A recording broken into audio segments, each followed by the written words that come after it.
నమస్తే, welcome to college TV. ప్రస్తుతం మనం ప్రొఫెసర్ గాలి వినోద్ సార్ దగ్గర ఉన్నాం. ఏదైతే తెలంగాణ రాష్ట్రంలో వర్గీకరణ అంశం చాలా కీలకంగా మారిపోయింది. ఒక వర్గం చేయాలని చెప్తా ఉంది, ఒక వర్గం చేయొద్దని చెప్తా ఉంది. కొంతమంది మేధావులు శాస్త్రీయత లేకుండా దాన్ని ఎట్లా చేస్తారని కూడా అడుగుతున్నటువంటి సందర్భం. ఒకవైపు ఎంఆర్పిఎస్ నాయకులు కూడా బీసీల మద్దతు కోసం అనేక మందిని కలిసే ప్రయత్నాలు చేస్తున్నారు.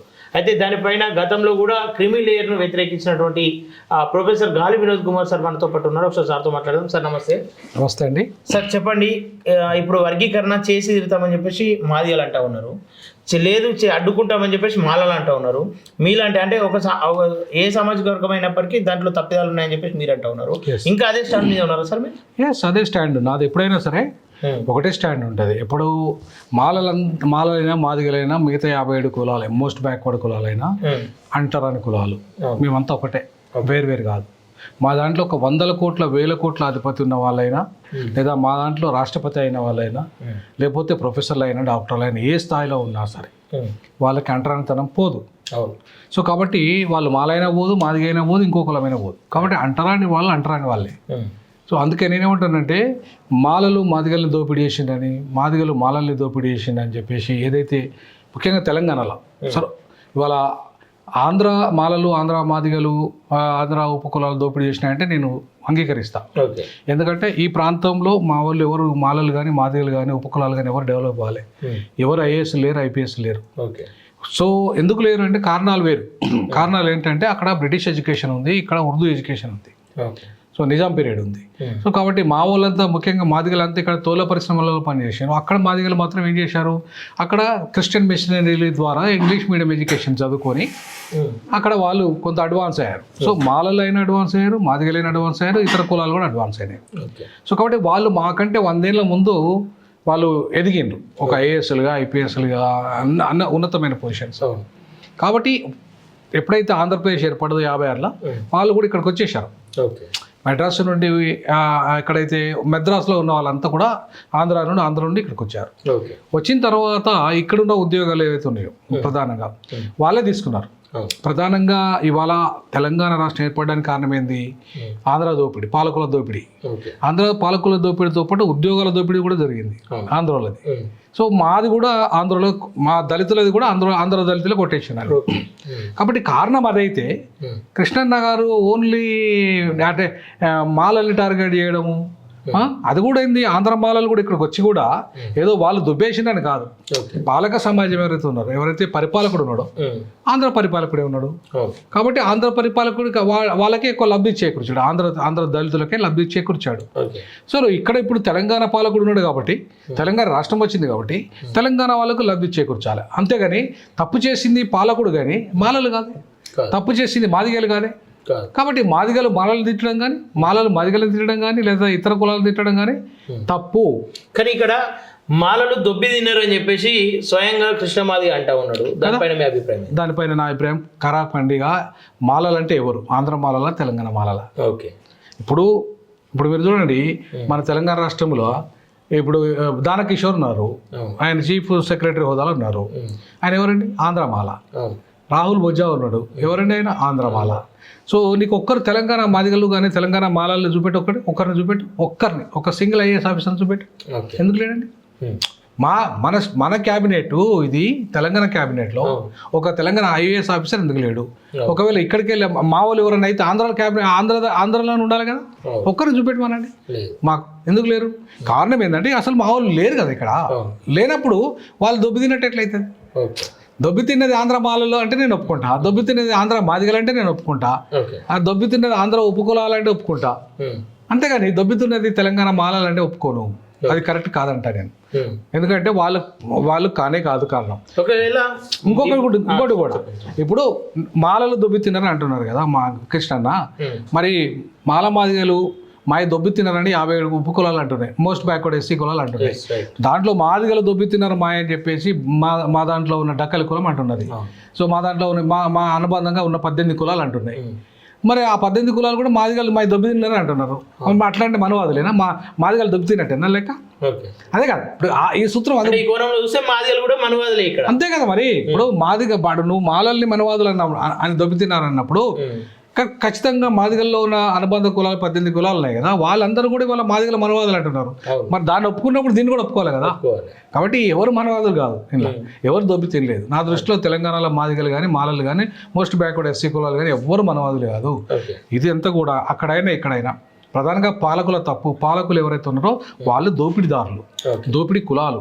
ఆ దోపిడీ కులాలు దోపిడీ దళితులను పట్టించుకోకుండా వాళ్ళ సమస్యని పరిష్కరించకుండా 3 రోజులలో, నేను మొదటి కూడా చెప్తాను కదా, 3 రోజులే పరిష్కారం ఇప్పుడు సమస్యకు. 30 ఏళ్ళు ఎందుకు పట్టింది కృష్ణ చెప్పాలి.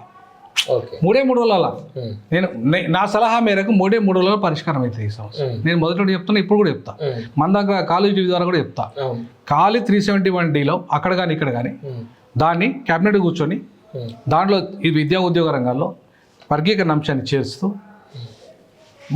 క్యాబినెట్ ప్రైమ్ మినిస్టర్ పంపాలి. ప్రైమ్ మినిస్టర్ క్యాబినెట్ కూర్చొని డిసిషన్ తీసుకొని దాన్ని రాష్ట్రపతికి పంపాలి. రాష్ట్రపతి 371Dని సవరిస్తూ ఉత్తర్వులు జారీ చేయాలి. దీనికి ఎవరు ఉద్యమం చేయాల్సిన అవసరం లేదు, ఎవరు కొట్లాడాల్సిన అవసరం లేదు. మరి 30 దాకా ఎందుకు చేసినట్టు? నేను 341కి ఏం సంబంధం అండి? ఇది దీనికి 341కి సంబంధం లేదు, సుప్రీంకోర్టు కూడా చెప్పింది కదా. మరి అటువంటి 30 ఏళ్ళు నువ్వు ఎవరిని మోసం చేసినావు? 341 కావాలి, 341 సవరణ కావాలి, పార్లమెంట్లో చట్టం కావాలి, పార్లమెంట్లో చట్టం కావాలని ఎందుకు మోసం చేసినావు నువ్వు? మరి తప్పు కదా మోసం చేయడం? మా బీజేపీ తప్పు కదా, మేము 100 రోజుల్లో వర్గీకరణ చేస్తామని చెప్పి వాళ్ళు మోసం చేయడం తప్పు కదా. మోసం చేసిన పార్టీ నువ్వు సపోర్ట్ ఎట్లా చేయమంటావు? ఎట్లా సపోర్ట్ చేయమంటావు? ఒక మనవాదుల పార్టీ, మనవాద సిద్ధాంతం ఉన్న పార్టీ, మాదిగల్ని మోసం చేసిన పార్టీ, పార్లమెంట్లో చట్టం లేని పార్టీ, ఇక దానికి సపోర్ట్ చేయమని అన్నప్పుడు మనం మేము చదువుకున్న వాళ్ళుగా, చట్టం తెలిసిన వాళ్ళుగా, పార్లమెంట్ రాజ్యాంగ మంత్రి ఏందో తెలిసిన వాళ్ళుగా మేమెట్లా సపోర్ట్ చేస్తాం? ఇలా మాదిగలందరూ కూడా ఒకటే స్టాండ్ మీద ఉన్నారని చెప్పి చెప్తా ఉన్నాడు. మరి మీరు ఆ స్టాండ్ మీద లేరా? 100% నేను మాల వ్యతిరేక స్టాండ్ మీద లేను. ఓకే, అది తప్పుడు విధానం అంట. 100% నేను బాబాసాహెబ్ అంబేద్కర్ వారసుని. ఆయన ఇవాళ మాలల ద్రోహులు అని చెప్పి ఎక్కడ మాట్లాడలే, లేదా మాదిగల ద్రోహులు అని ఎక్కడ మాట్లాడలేదే. అంటరాని కులాలు దేశంలో ఉన్న 11,320 కులాలు, 11,300 కులాలు ఎవరైతే ఉన్నారో వాళ్ళందరూ కూడా 1130 అనుకుంటా, 320, 300. సో ఆ అన్ని కులాలన్నీ కూడా ఇవాళ అంటరాని కులాలుగా ఒకటే షెడ్యూల్ బ్రిటిష్ వాళ్ళు చేర్చిండ్రు. బ్రిటిష్ వాళ్ళే ఒకటే షెడ్యూల్ చేర్చారు. చేర్చి వాళ్ళందరినీ విడగొట్టద్దనే ఉద్దేశంతో, ఒకవేళ వీళ్ళను విడగొట్టాలంటే పార్లమెంట్లో రాజ్యసభలో 2/3 మెజార్టీ ఉండాలి, స్పెషల్ మెజార్టీ కూడా ఉండాలి.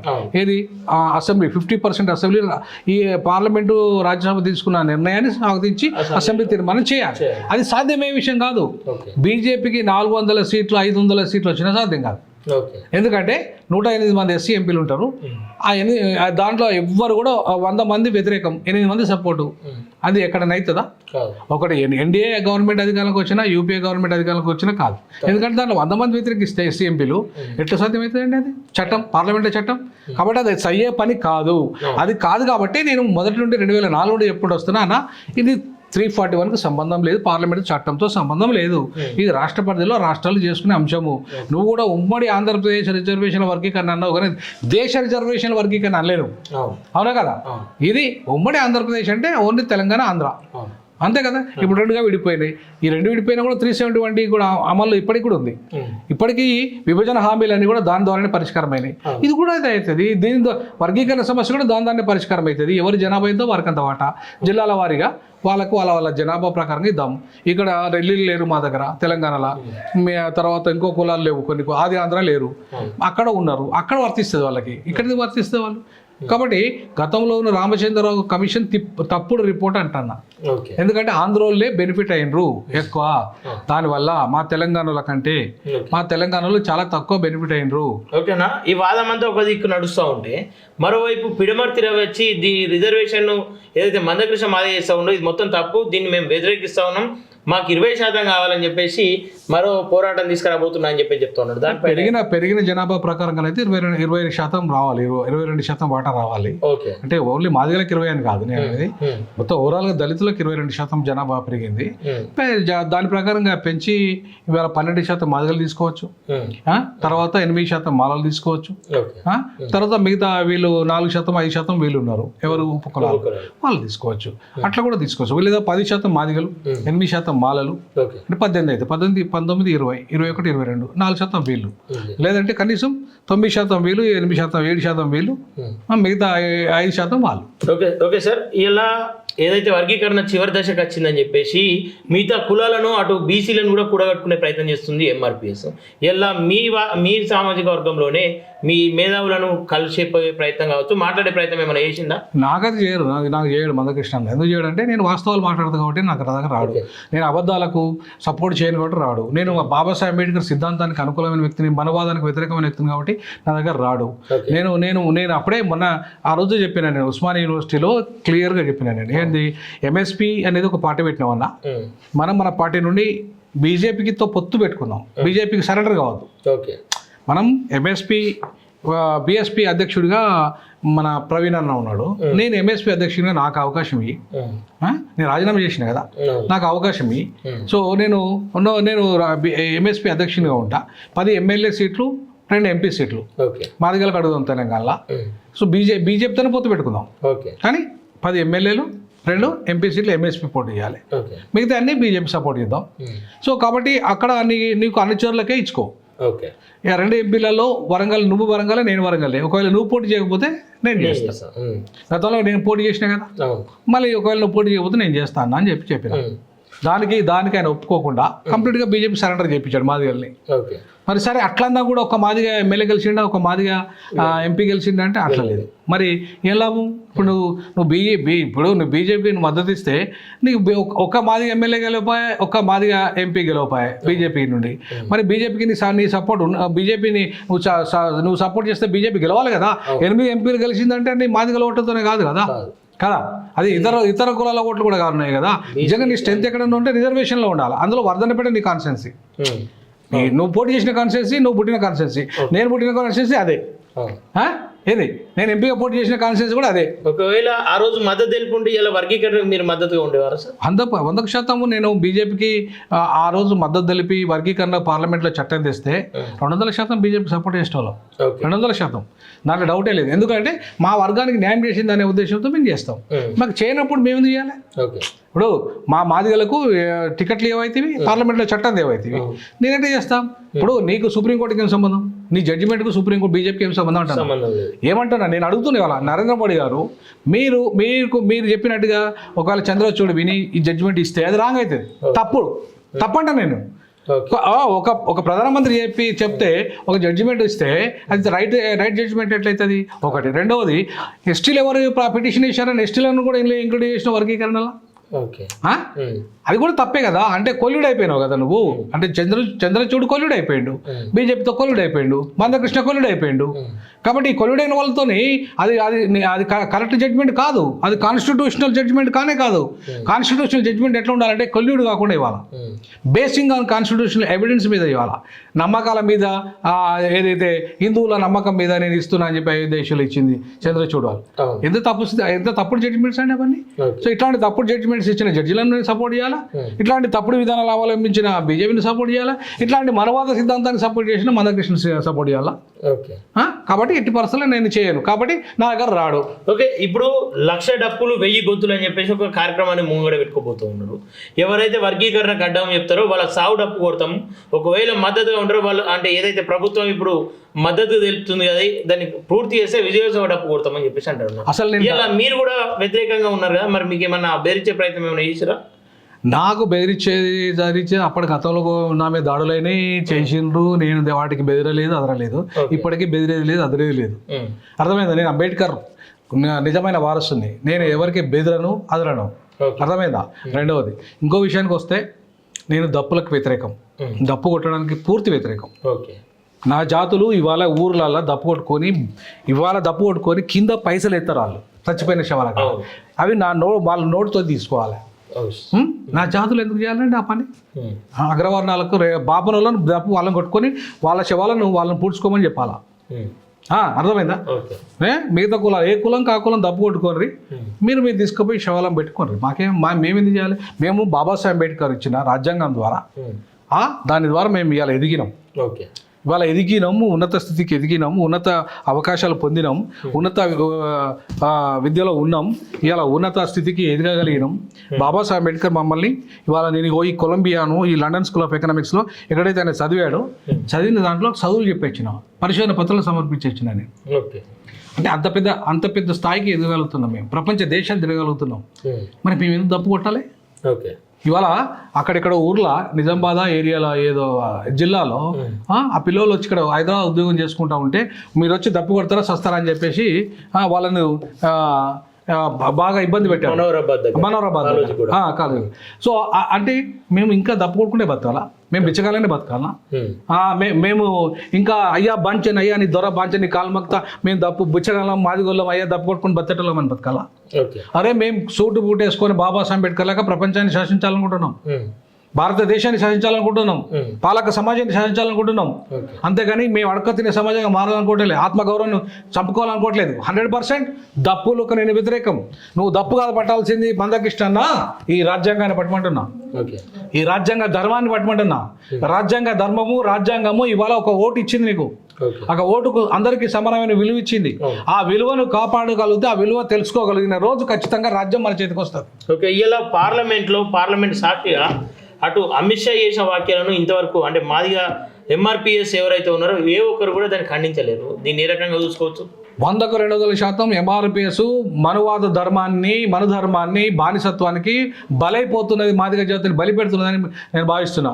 ఎందుకంటే ఇవాళ అంబేద్కర్ను అమిత్ షా ఇవాళ మాట్లాడేటంటే అర్థమైంది ఈ భారత రాజ్యాంగాన్ని అవమానించడం, ఈ భారత రాజ్యాంగాన్ని అవమానించడం, ఈ రాజ్యాంగ కర్తను అవమానించడం. అర్థమైందా? ఈ రాజ్యాంగకర్తను, భారత రాజ్యాంగాన్ని అవమానించినోడు దేశద్రోహి నా దృష్టిలో, దేశద్రోహి.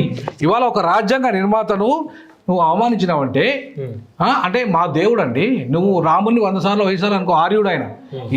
ఈ దేశం మూలవాసి కానే కాదు, ఈ దేశం శివుడు, శివుడు మేము దేవుడు అనుకుంటాం. మా హిందువుల దేవుడు ఈ హిందూ దేశం, ఇది ఆర్య దేశం కాదు, హైందవ దేశం కాదు, ఇది పక్కా హిందూ దేశం. ఇది మేము పక్కా ఆది హిందువులం, పక్కా ఆది హిందువులం. మా దేవుడు శివుడు. అర్థమైందా? ఈ శివుణ్ణి ఆరాధించే సంస్కృతి హరప్ప నాగరికత నుండి వచ్చింది. ఇక్కడ కొత్త హర అంటే శివుడు, అప్ప అంటే తండ్రి, శివుడు తండ్రి లాంటి సంస్కృతి నుండి వచ్చిన వారసులం మేము. ఈ దేశం మాది, మేము శివుణ్ణి దేవునిగా అంగీకరిస్తాం. మేము మమ్మల్ని విముక్తి చేసిన బాబాసాహెబ్ అంబేద్కర్ మా దేవుడు అనుకుంటాం, 1,000,000 సార్లు అనుకుంటాం. నువ్వు రామకోటి అంటే కదా, మేము 100,000,000 సార్లు అనుకుంటాం అంబేద్కర్ మా దేవుడు. నువ్వు అట్లాంటి మా దేవుణ్ణి అవమానపరుస్తూ ఉంటే మందకృష్ణ ఇవాళ ఒక మాట మాట్లాడా? లేదు, మాట్లాడలేదు. మరి ఎందుకు మాట్లాడాడు? ఆయన దృష్టికి రాలేదు అంటున్నాడు. అరే ప్రపంచమంతా కూడా కూస్తుంటే ఆయన దృష్టికి రాలేదంటే ఇది ఏమని అర్థం చేసుకుంటుంది చెప్పండి దీన్ని? ప్రపంచమంతా ఇవాళ అమెరికా అట్లా మాట్లాడడం తప్పనిలేదు. చాలా దేశాలలో అంబేద్కర్ అవమానించడం తప్పని చెప్పి ప్రపంచమంతా కూడా కూర్చుని కూడా కృష్ణ నాకు వినపడతలేదంటే మరి ఏమనుకోవాలి కృష్ణ అని చెప్పండి, మీరే చెప్పాలి. ఎందుకంటే మీడియా మీకు తెలుసు, మరి మొత్తం మీ మీడియా అంతా, ప్రపంచమంతా మీడియా అంతా కూడా కూర్చుంది కదా అంబేద్కర్ గురించి. మరి ఆయనకు తెలుస్తలేదంటే, ఆయన దృష్టికి వస్తలేదంటే మరి మరి ఇంకా అంధకారంలోనే ఉన్నాడేమో అని అనుకుంటున్నాను నేనైతే. ఓకే సార్, ఇప్పుడు ఈ మధ్య కాలంలో కంచా ఐలయ్య మీద కొన్ని వ్యాఖ్యలు చేశారు. అంటే దేనికోసం కంచా ఐలయ్యని ఇలా మీరు వ్యతిరేకిస్తా ఉన్నారు? నేను ఎందుకు వ్యతిరేకిస్తానంటే పాలస్తీనా దేశాన్ని కాకుండా ఇజ్రాయెల్ దేశాన్ని సపోర్ట్ చేయడాన్ని వ్యతిరేకిస్తున్నా, అమెరికా దేశాన్ని సపోర్ట్ చేయడాన్ని వ్యతిరేకిస్తున్నా. ఇలా గుడ్డిగా అమెరికా ఆర్థిక విధానాలని, ఇవాళ మన్మోహన్ సింగ్ ఆర్థిక విధానాలని, ఇవాళ నరేంద్ర మోడీ ఆర్థిక విధానాలని ఇవాళ మనం అమలు చేసిన కారణంగా ఈ దేశంలో ధనవంతులు మరింత ధనవంతులుగా పెరిగిపోతున్నారు. అట్లాగే రేసిజం బాగా పెరిగిపోతుంది, ఆర్యనిజం బాగా పెరిగిపోతుంది. వైట్ రేసిస్ట్ పీపుల్లో ప్రపంచ సంపద అంతా వాళ్ళ చేతిలో ఉంది, తెల్లవాళ్ళ గుప్పిట్లో ఉంది, విజ్ఞానం తెల్లవాళ్ళ గుప్పిట్లో ఉంది. ప్రపంచ జనాభా నల్లవాళ్ళు ఉంటే ఇలా గుప్పిడి మంది ఉన్న తెల్లవాళ్ళు ప్రపంచ ఆధిపత్యాన్ని, ప్రపంచ సంపదను, ప్రపంచ టెక్నాలజీని వాళ్ళ గుప్పిట్లో పెట్టుకొని ఇవాళ సర్వనాశనం చేస్తున్నారు. ఇవాళ ఇజ్రాయెల్ ఒక చిన్న దేశం, అక్కడ ఉన్న చుట్టూ 8 ఇస్లామిక్ దేశాల మీద పూర్తి స్థాయిలో ఆధిపత్యం చేస్తుంది, హింస చేస్తుంది. అది తప్పంటున్నా. ఇస్లామిక్ ఉగ్రవాదాన్ని నేను సపోర్ట్ చేయట్లేదు, మానవ హక్కుల్ని సపోర్ట్ చేయట్లేదు. కానీ నల్ల తెలుపు నలుపు అనే అంశం మీదనే ప్రపంచం నడుస్తుంది ఇవాళ. ఇప్పటికీ అమెరికాలో black and white house, president కార్యాలయాన్ని ఇంకా వైట్ హౌసే అంటున్నాం. ఎందుకన్నా వైట్ హౌస్ అని, బ్లాక్ అండ్ వైట్ హౌస్ అని ఎందుకనద్దు? అక్కడ నల్ల వాళ్ళు అడుగుతున్నారు ఈ ప్రశ్న. అమెరికాలో నేను కొలంబియాలో లెక్చర్ చేయడానికి పోయినప్పుడు అక్కడున్న ఒక నల్ల ప్రొఫెసర్ అడిగాడు, మేము కనీసం నియర్ 300 సంవత్సరాల స్వతంత్ర చరిత్రలో మేము వైట్ హౌసే అంటున్నాం, ఇప్పటికీ వైట్ అండ్ బ్లాక్ హౌస్ అని ఎందుకు అనలేకపోతున్నాం? బ్లాక్ అనే పదాన్ని ఎందుకు చేర్చలేకపోతున్నారు? ఇంకా బ్లాక్ అనే మమ్మల్ని ఇంకా హింసిస్తూ బ్లాక్ వాళ్ళని చంపేస్తుంటే కూడా మేము పోయి అమెరికా తెల్ల వాళ్ళ గుప్పిట్లో వాళ్ళ కాళ్ళు మొక్కాల? మళ్ళీ వాళ్ళ నువ్వు అమెరికా సామ్రాజ్యవాదాన్ని సపోర్ట్ చేస్తూ, అమెరికా విధానాలను సపోర్ట్ చేస్తూ, ఇజ్రాయెల్ విధానాలను సపోర్ట్ చేస్తుంటే నువ్వు ఎవరి వైపు ఉన్నట్టు? ఈ దేశంలో ఆర్యన్ల వైపు ఉన్నట్టే కదా, ఈ దేశంలో నరేంద్ర మోడీ వైపు ఉన్నట్టే కదా. అంబేద్కర్ అవమానిస్తే మంచిదని అంటాడు, అమిత్ షా అంబేద్కర్ అవమానిస్తే మంచిదని స్టేట్మెంట్ ఇస్తాడు. ఆయన మంచిదా అంటే అర్థమైంది? మనకు మంచిదే అంటాడు ఆయన, అంటే మాకు ఆయనకు మంచిదేమో శూద్రుడు, మా దళితులకు మాత్రం మంచిది కాదు. ఎందుకంటే ఆయన శూద్రుడు, ఆయన పార్ట్ ఆఫ్ ది హిందూయిజం, అంటే హైందవిజం, నాట్ హిందూయిజం, పార్ట్ ఆఫ్ హైందవిజం. వర్ణాశ్రమ ధర్మంలో ఆయన పార్ట్ మేము కాదు. Dalits are not part of the వర్ణాశ్రమ ధర్మ. సో కాబట్టి నువ్వు శూద్రునివి, వాయం నాటే హిందూ అని చెప్పుకుంటా, నువ్వు హిందూ కూడా కాదు నిజంగా చెప్పాలంటే. You are a Shudra, when you are accepting as a Shudra you are not a Hindu. అది రైటే, మేమే హిందువులం, అయినా హిందూ కాదు. వెన్ యూఆర్ యాక్సెప్టింగ్ శూద్ర అంటే వర్ణాశ్రమ ధర్మాన్ని యాక్సెప్ట్ చేస్తున్నావు అంటే అర్థమైంది, నువ్వు ఆర్య ధర్మాన్ని యాక్సెప్ట్ చేస్తున్నట్టే లెక్క, వర్ణ ధర్మాన్ని యాక్సెప్ట్ చేస్తున్నట్టే లెక్క. కాబట్టి when you are accepting as a Shudra you are not a Hindu. Exactly correct, మేము హిందువులము, నువ్వు హిందువు కాదు. తప్పుడు పుస్తకాలు రాస్తావు. అసలు బీఫ్ కల్చర్ మీ కులంలో ఉందా? మీ కులంలో ఎవరన్నా బీఫ్ తింటారా? తినే ఆస్కారం ఉందా? మీ యాదవ కులంలో, కుర్మ కులంలో 1000 మందికి ఒక్కరు తినరు, కానీ మా 99 మంది తింటాం మేము. మా దళితులలో 99 మంది తింటాం, ఒక్కరు తినరు కావచ్చు. అవునా? 1000 మందిలో 900 మంది తింటాం, మేము 900 పైన తింటాం. మరి ఆ కల్చర్ను, మా కల్చర్ను, మా లైఫ్ను తీసుకొచ్చి పుస్తకాలు రాసుకుంటా. మా దళిత ఇప్పుడు నేను స్టూడెంట్గా ఉన్నప్పుడు ఐలయ్య గారు, నేను, ప్రొఫెసర్ చలం గారు, మేము దర్బన్ పోయాం, వరల్డ్ కాన్ఫరెన్స్ అగైన్స్ట్ రేసిజం. నువ్వు అక్కడ దళిత ఐడెంటిటీని నువ్వు పొందుకుంటున్నావు. You are not a Dalit. మా అవకాశాలను కొట్టేసినావు నువ్వు, మా అవకాశాలను కొట్టేసినావు. మా ఉస్మానియా యూనివర్సిటీలో నువ్వు 10 ఏళ్ళు యూపీఏ గవర్నమెంట్లో నువ్వు అడ్వైజరు, నువ్వు ICSSRకు దానికి చైర్మన్ హోదా ఉంది నీకు, నువ్వు వీసీ సెలక్షన్స్లో ఉన్నావు. ఉస్మానియాకు ఒక పూలే సెంటర్ ఎందుకు ఇవ్వలేకపోయినావు? ఉస్మానియా యూనివర్సిటీకి ఒక అంబేద్కర్ సెంటర్ ఎందుకు ఇవ్వలేకపోయినావు? ఒకవైపు నువ్వు వాళ్ళ గవర్నమెంట్ సంఘాలే ఉన్నావు కదా మొన్నటిదాకా, మరి ఎందుకు చేయలేకపోయినావు మాకు? అంటే నువ్వు చెప్పేది ఒకటి, చేసేది ఒకటి. మరి నీ విధానాలు మేము సపోర్ట్ చేయాలా? ఇవాళ వర్గీకరణ కాదు, జరగదంటాడు. అరే కేంద్రంకు మాకేం సంబంధం అండి? కేంద్ర పరిధి గురించి మాట్లాడతలేం కదా, ఇది ఓన్లీ రాష్ట్ర పరిధి గురించి కదా ఇప్పుడు జరిగే చర్చ అంతా. వర్గీకరణ జరగదనడానికి ఎట్లా నువ్వు ఎట్లా అంటావు జరగదని? ఇప్పుడు యూపీఎస్సీకి పార్లమెంట్లో చట్టం ఉండాలా? నువ్వు ఎన్నడన్నా పార్లమెంట్లో చట్టం గురించి మాట్లాడినావా? ఎన్నడన్నా మాలా మధ్యలో కూర్చోబెట్టినావా? నేను కూర్చోబెట్టినా. నేను దళితునిగా నేను మా వాళ్ళు కొట్లాడుకోవద్దని 2016లో కూర్చోబెట్టి నేను కొట్టదు తలకాయ వల్ల కొట్టిన మాల మాదిగలు వచ్చి. ఇంకా మీకు ఎవిడెన్స్ ఉంది. నేను ఈ మొత్తం కులాలను కలుపుకొని పోయి కార్యాచరణ చేసుకుంటున్నా. నువ్వు ఏమన్నా నాకు కూర్చొని పెట్టి మాట్లాడావా మాలా మాదిగలను? ఒకవైపు నువ్వు సపోర్ట్ చేసినావు, మొన్నటిదాకా మాదిగలను సపోర్ట్ చేసినావు, ఇప్పుడు వర్గీకరణ కాదంటున్నావు. మరి దేన్ని అంటే నీ విధానం ఏదనుకోవాలి? మేము 100-200% వర్గీకరణ అయితే తీరుతుందండి, 200% అవుతుంది, గ్యారంటీ చెప్తున్నా.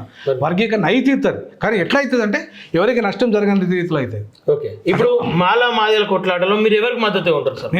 నేను మాదిగల కొట్లాడకుండా ఎవరికి నేను ఇండివిజువల్గా ఉంటాను. ఎందుకంటే ఇండివిజువల్గా ఉంటా అంటేనే నేను న్యాయం వైపు ఉంటా, నేను రాజ్యాంగం వైపు ఉంటా, అంబేద్కర్ వైపు ఉంటా. అందరికీ న్యాయం జరగాలి. ఎవరు దొంగలు కాదు, మా దళితులు ఎవరు దోపిడిదారు కాదు. మేము పాలకులంగానే కాదు, మేము పాలకులం అయినప్పుడు, మేము ఈ ఉమ్మడి ఆంధ్రప్రదేశ్ 55 ఏళ్ళు రెడ్డి పరిపాలించినప్పుడు మాదిగలు మాలలో, లేదంటే తెలంగాణలో 10 ఏళ్ళు కేసీఆర్ పరిపాలించినట్టు మా మాలలు పరిపాలించినప్పుడు వాళ్ళు ద్రోహం చేస్తే నేను అప్పుడు వాళ్ళపై తిరుగుబాటు చేస్తాను. అందుకని నువ్వు పాలక సమాజంగా మారని వాళ్ళని దొంగలు, ద్రోహులు, మనవాదులు అంటే అది రెచ్చగొట్టడం తప్ప ఏమున్నది? 30 ఏళ్ళ క్రితం, 30 ఏళ్ళ తర్వాత ఇప్పుడు 30 ఏళ్ళు అవుతుంది కొట్లాడబట్టి. ఆఫ్టర్ ఆల్ నువ్వు జీవో సాధించలేకపోయినావు. 13 ఏళ్ళ ఉద్యమంలో కేసీఆర్ రాజ్యమే తెచ్చుకున్నాడు. తెలంగాణ ఉద్యమంలో 22% ఉన్న మాదిగలము, 12% ఉన్న మాదిగలము, 12% ఉన్న మాదిగలు ఆ పర్సెంట్ లేని వాళ్ళు 10 ఏళ్ళు పరిపాలన చేయగలిగింది. నువ్వెందుకు చేయలేవు? నువ్వెందుకు ముఖ్యమంత్రి కాలేవు? కాళీశ్రీరామ్ 24 కోట్ల జనాభా ఉన్న రాష్ట్రానికి ఒక ముఖ్యమంత్రి, ఒక చమార్ బిడ్డను, మహిళను ముఖ్యమంత్రి చేసిండు. 4 కోట్ల జనాభాలో ముఖ్యమంత్రి కాలేదు. దమ్ము ఉద్యమం ఇది. ఒక ఎమ్మెల్యేను 3 సార్లు పూర్తి చేస్తే డిపాజిట్ గల్లంతైంది నీ ఉద్యమం. మరి అట్లాంటప్పుడు నీ ఉద్యమాన్ని ఎట్లా సపోర్ట్ చేయాలి? నిన్ను ఎట్లా సపోర్ట్ చేయాలి? ఫైనల్ ఇప్పుడు సపోర్ట్ అంటావు మన దగ్గర 100% సపోర్ట్ చేయ. ఆయన మాలలను వ్యతిరేకించినంత కాలం నేను సపోర్ట్ చేయను. ఎందుకంటే మాలలు మనవాదులు దొంగలు ద్రోగులు కానే కాదు, ఓకే వాళ్ళు పాలక సమాజం కానే కాదు. వాళ్ళకు అవకాశాలు రావడానికి వేరే కారణము. ఆంధ్ర మాలలు దొబ్బిండ్రు, ఏమైనా దొబ్బితే ఆంధ్ర మాలలు దొబ్బిండ్రు, ఏమైనా దొబ్బితే ఆంధ్ర ఉపకులాలు దొబ్బి, ఓకే అంతేగాని ఏమైనా దొబ్బితే మా ఆంధ్ర మాదిగల అవకాశాలు కూడా ఆంధ్ర మాలలే దొబ్బిండ్రు. ఓకే సార్, ఫైనల్ గా మీరు మాదిగలకు మాలలకు కొట్లాడుకుంటున్న కొంతమందికి లేదంటే సోషల్ మీడియా వేదికగా ఆ చివాట్లు బావాట్లు పెట్టుకుంటున్న వాళ్ళకు మీరు ఏం చెప్పదలుచుకోరు? మనమంతా దళితులుగా అంటరాని వాళ్ళమే, మనమంతా ఒక్కటే. సుప్రీంకోర్టు చెప్పిన తీర్పు తప్పు అంటున్నా నేను. ఎందుకంటే మీరు వేరు కులాలుగా వేరే దాన్ని ఒప్పుకుంటా నేను. 57, 59 కులాలు ఇక్కడే కాదు, దేశంలో ఉన్న మొత్తం 1100 చిల్లర కులాలు కూడా వేరే. కొంచెం పొత్తు మంచ పొత్తు లేదు, కానీ అంటరాని వాళ్ళుగా బాధితులమే మేమంతా. కాబట్టి మేమంతా ఆ పరిధిలో ఒక్కటి. సో ఆ పరిధిలోనే మా సమస్య పరిష్కారం కావాలి. కాబట్టి ఆ పరిధి దాటి సమస్యకు పరిష్కారం లభించదు. కాబట్టి ఇవాళ అంటరాని వాళ్ళగా నేనేమంటున్నాను, 15% ప్రజెంట్ ఉంది కదా రిజర్వేషన్లు, మేమంతా 10% పేదలకు ఇద్దాం. ఓకే, ఇప్పటిదాకా ఎవరికి కనీసం చదువు మెట్లకు, ఆర్ట్స్ కాలేజ్ మెట్లకు కులాలు చాలా ఉన్నాయి, అవునా కదా? సో 10% ఆ కులాలకు ఇద్దాం. 5% అంతో ఇంతో ఓ సూపరింటెండెంట్ స్థాయి, క్లర్క్ స్థాయి, లేదంటే ఇంకా కొంచెం స్థాయికి ఎదిగిన వాళ్ళు, నాలాంటి ప్రొఫెసర్ స్థాయికి ఎదిగిన వాళ్ళు ఉన్నారు కదా, సో వాళ్ళకు ఒక 5% ఇద్దాం. 10% పేదలకు ఇద్దాం 15%లో. దాంట్లో అందరూ ఒకటే అంటున్నారు కదా, నేను అంటరాని వాళ్ళగా మేమంతా ఒకటే. అవకాశాలు లేని ఇప్పటిదాకా అవకాశాలు పొందిన కులాలకి 10% ఇద్దాం. జనానికి మా జనం అంటే మా కులాలు 59 కులాలు, 59 కులాలలో అవకాశం లేని వాళ్ళకి, అవకాశాలు ఏమీ లేని వాళ్ళకి ఫస్ట్ ప్రియారిటీ ఇద్దాం. అదేగా సుప్రీంకోర్టు కూడా అన్నది, ప్రిఫరెన్షియల్ ట్రీట్మెంట్ అంది కదా. ప్రిఫరెన్షియల్ ట్రీట్మెంట్లో 10% వాళ్ళకే ఇచ్చేద్దాం. ఏది లేబర్కి, కూలీ చేసుకుంటే వాళ్ళకి, వ్యవసాయ కూలీలకి, భూమి లేని వాళ్ళకి, నిరుపేదలకి, ఇండ్ల పని చేసుకుంటే వాళ్ళకి, వాళ్ళ పిల్లలకి ఇద్దాం 10%. ఈ 5% చిన్న ఉద్యోగాల నుండి స్టార్ట్ అయిన వాళ్ళు, ఉద్యోగస్తులకు, కొంచెం భూస్వాములు ఉన్న వాళ్ళు, భూమి ఉన్న వాళ్ళకి, లేదా ఎమ్మెల్యేలు, వివేక్ లాంటి వాళ్ళకి అయితే అసలు రిజర్వేషన్లు అక్కర్లేదు అని అడిగితే. ఎందుకంటే వాళ్ళు బాగా ఎదిగిపోయినారు కాబట్టి వాళ్ళకి రిజర్వేషన్లు అడగలేదు. ఇవాళ రాజకీయ రిజర్వేషన్లు కూడా అక్కర్లేదు, ఎందుకంటే వాళ్ళు 1000 కోట్లైనా పెట్టి గెలవగలిగే కెపాసిటీ వాళ్ళకు ఉంది. జనరల్ సీట్లలో వాళ్ళు పోటీ చేయాలి. అట్లాంటి స్వచ్ఛందంగా తప్పుకోవాలంటున్నాను నేను. మీరు స్వచ్ఛందంగా తప్పుకోండి మీరు అట్లాంటి, ఎందుకంటే వేరే వాళ్ళకి అవకాశం ఇవ్వమంటారు. మా మాదిగలైనా అంతే, ఒక్క వివేకాన్ని కాదు, ఎవరైనా మాదిగలైనా 59 కులాలైనా దాంట్లో డబ్బులు ఉన్న వాళ్ళు మీరు రాజకీయ స్తోమత ఉన్న వాళ్ళు జనరల్ అవ్వండి స్వచ్ఛందంగా. ఇప్పుడు నేనున్నాను, నేను రిజర్వేషన్ క్లెయిమ్ చేయట్లేదు. నేను ఇప్పుడు ఎందుకంటే నేను బాగుపడ్డాను, నా పిల్లలకి ప్రైవేట్లోనే చదివించుకున్నా, ఫారెన్లో చదివించుకున్నా, ఆ కెపాసిటీ నాకు వచ్చింది కాబట్టి. కానీ నా స్థాయిలో కూడా స్వచ్ఛందంగా వదులుకోవాలి. ఇవాళ ఉద్యోగం కూడా స్వచ్ఛంగా వదులుకున్నాను నేను 7 ఏళ్ల ముందే. సామాజిక తెలంగాణ గురించి, బీసీ ముఖ్యమంత్రి గురించి, మా వర్గాల గురించి. సో కాబట్టి ఇట్లా స్వచ్ఛందంగా వివేక్ కూడా వదులుకొని జనరల్ పోటీ చేయమంటున్నాను నేను. వివేక్ లాంటి వాళ్ళు కొంచెం ఎదిగిన వాళ్ళు ఉన్నారు కాబట్టి, నేనే చిన్న ఉద్యోగనే, నేనే వదులుకోగలేదు ఉద్యోగాన్ని, నువ్వు వదులుకోలేవు కాన్స్టిట్యున్సీని. జనరల్ సీట్లకు పోవాలంటున్నా. ఇట్లా వివేక్ కానీ ఇంకెవరైనా మా దాంట్లో ఎదిగిన వాళ్ళంతా కూడా జనరల్ సీట్లకు వెళ్ళండి. ఉద్యోగాలలో కొంచెం ఒక తరం ఎదిగిన వాళ్ళు, లేని వాళ్ళకి అవకాశాలు కల్పించాలి. ఆ రకంగా మనం మన దాంట్లో ఉన్న పేదవర్గాలకు అన్యాయం చేయకుండా న్యాయం చేయగలిగితే అది మన వాళ్ళకు న్యాయం చేసినట్టయితే రిజర్వేషన్ల ద్వారా. అంతేగాని డబ్బునోళ్ళే ఎంపీలు కావాలి, డబ్బున్న కుటుంబమే ఎమ్మెల్యేలు కావాలి, ఒక కుటుంబమే బాగుపడాలి, ఉద్యోగాలలో వాళ్ళే, రాజకీయాలలో వాళ్ళే, సంపదల వాళ్ళే అంటే ఇది అన్యాయము, ఇది రాజ్యాంగ వ్యతిరేకము, ఇది అంబేద్కర్కి వ్యతిరేకం. Okay sir, thank you so much sir. Okay, చూసారు కదా, ఏదైతే ప్రొఫెసర్ గాలి వినోద్ కుమార్ సార్ ఆయన స్టైల్లో ఆయన చెప్తా ఉన్నాడు, నేను వర్గీకరణకు వ్యతిరేకం కాదు కానీ ఆ విధానానికి వ్యతిరేకం అని చెప్పేసి చెప్తా ఉన్నాడు. మాలల్ని తిట్టే విధానానికి, మాలల అంటే కులాలన్నీ కూడా ఒకటి, మనం అంటరాని వాళ్ళగానే బతుకుతున్నాం కాబట్టి అందరం కలిసే ఉండాలని చెప్పి చెప్తా ఉన్నారు. వర్గీకరణ కావాలి కానీ దాన్ని న్యాయబద్ధంగా జరగాలని చెప్పి చెప్తా ఉన్నారు. చూద్దాం ఏం జరగబోతుందో. తెలంగాణ రాష్ట్రంలో అయితే చివరి దశకు వస్తుందని చెప్పేసి అటు ఎంఆర్పీఎస్ చెప్తా ఉంది, అడ్డుకొని తీరుతామని చెప్పేసి అటు మాలలు చెప్తా ఉన్నారు. మేధావులేమో ఆ 2 వర్గాలను కలిపే ప్రయత్నం చేస్తాను. చూద్దాం ఏం జరగబోతుందో. Thank you very much.